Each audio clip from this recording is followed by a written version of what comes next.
Welcome to the channel. My name is Kill and I welcome you in.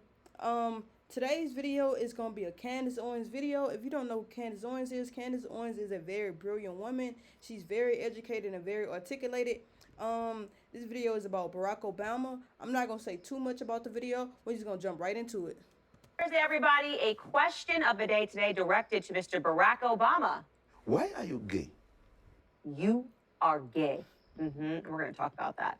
Plus, we have a principal of an Oklahoma elementary school who moonlights as a drag queen and was previously arrested on a child porn charge. So I'll ask the question, how did this person get hired to work in front of children?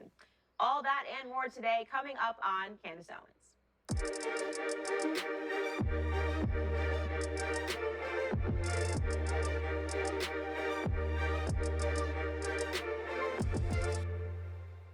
You know, a lot of people are really shocked to see the extent that the Department of Justice and the media went through to cover up for Hunter Biden and his laptop, and especially because there was just such an abundance of evidence throughout the 2020 election that obviously this was real. I mean, we had photos circulating of him smoking crack, and people went, oh, this is Russian propaganda. I mean, how deluded you have to be looking at an actual photo and to believe that it must somehow be Russian propaganda. It would be the Russian interest in creating propaganda about Hunter Biden. And of course, now, because time has gone by, because the media got what it wanted, which was an installation of Joe Biden as the president, they're kind of going, oh, no, there might be something here. And people are realizing, wow, the Department of Justice is implicit. We have former members of the CIA and the intelligence community, which are were complicit in issuing that letter saying, oh, absolutely not. This is for sure a Russian propagandist effort, even though they knew that the contents of the laptop were true. We're seeing that there are judges that are implicated. And people are asking a question, just how corrupt is the system? When we talk about the deep state, right? People think that's just a trendy phrase that you have to be a conspiracy theorist to believe in it. This is what we are referring to. We are referring to people that have so much power that they can make stories that should be everywhere disappear virtually overnight. It will just get you to stop talking about something that we should be talking about for months and have you focusing on something else. And that is what we saw with the Hunter Biden laptop story. So it amazed me, actually, when unrelatedly, but also relatedly, Tucker Carlson was just speaking in front of a camera and talking about the claims, the allegations that Barack Obama was gay, something that I've known for years. And people were very surprised to hear about it because, of course, there was a media concerted effort to suppress those stories when Barack Obama was running for president of the United States. Let's listen to what Tucker Carlson had to say about that. 2008, it became really clear that Barack Obama had been having sex with men and smoking crack. And a guy came forward, Larry Sinclair, and said, I'll sign an affidavit. And he did. I'll take a lie detector. And he did.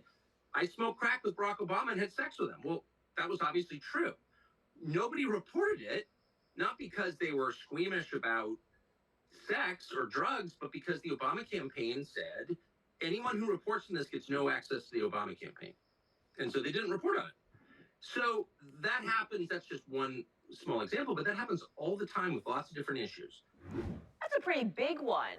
The idea that the president of the United States was involved in having illicit affairs and the media was covering it up. And I'll take it a step further. I'll tell you what I heard. I heard this directly from the mouth of a Secret Service agent whose name I cannot remember, but who worked for Barack Obama and his family.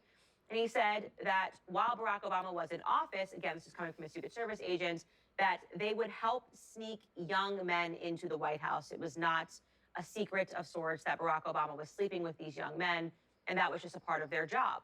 Unbelievably, the press never found out about this, which happens sometimes. Sometimes you can actually drop off crack cocaine at the White House and they don't know who did it.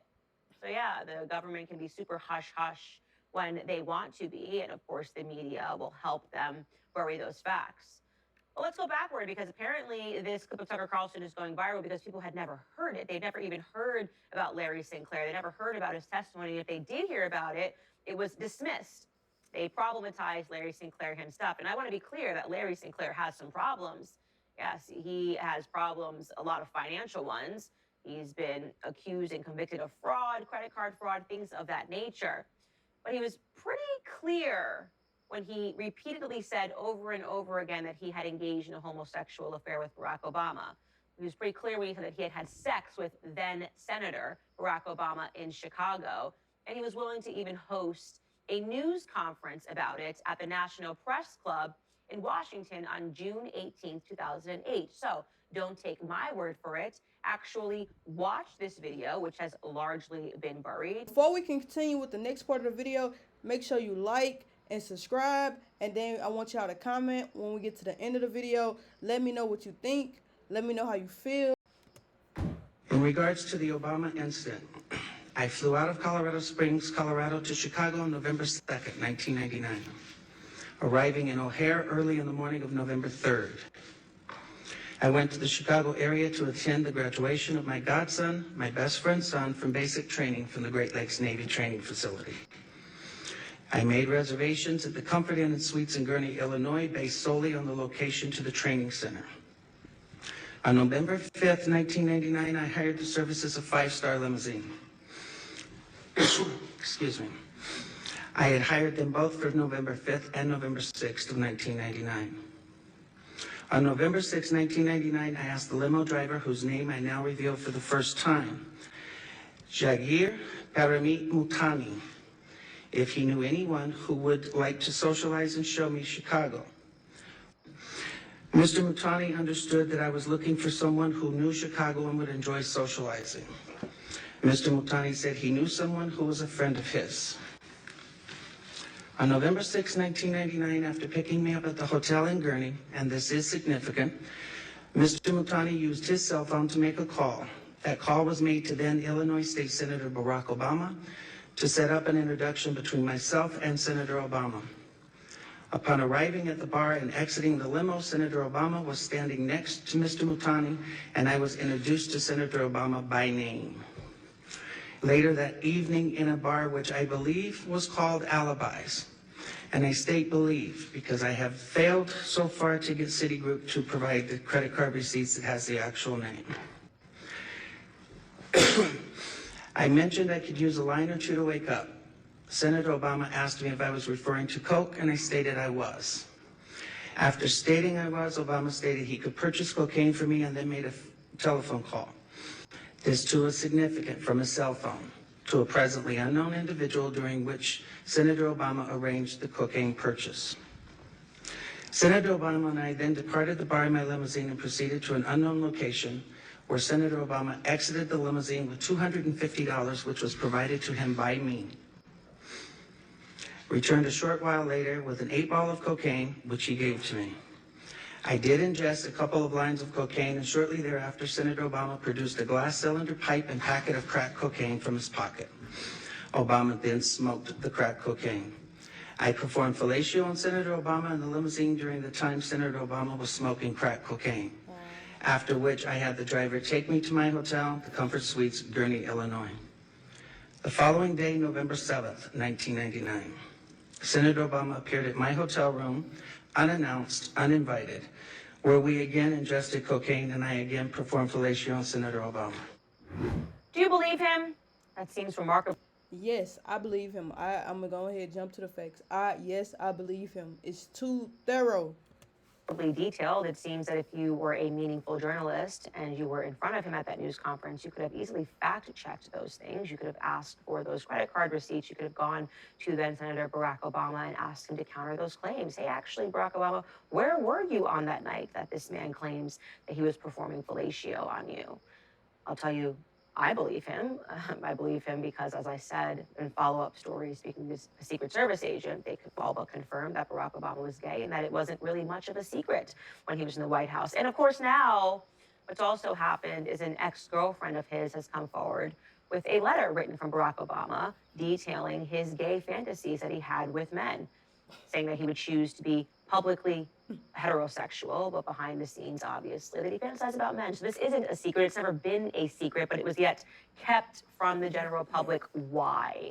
That's the interesting question, because I'll be clear. All right, we're going to stop it right there and just go ahead and give our comment.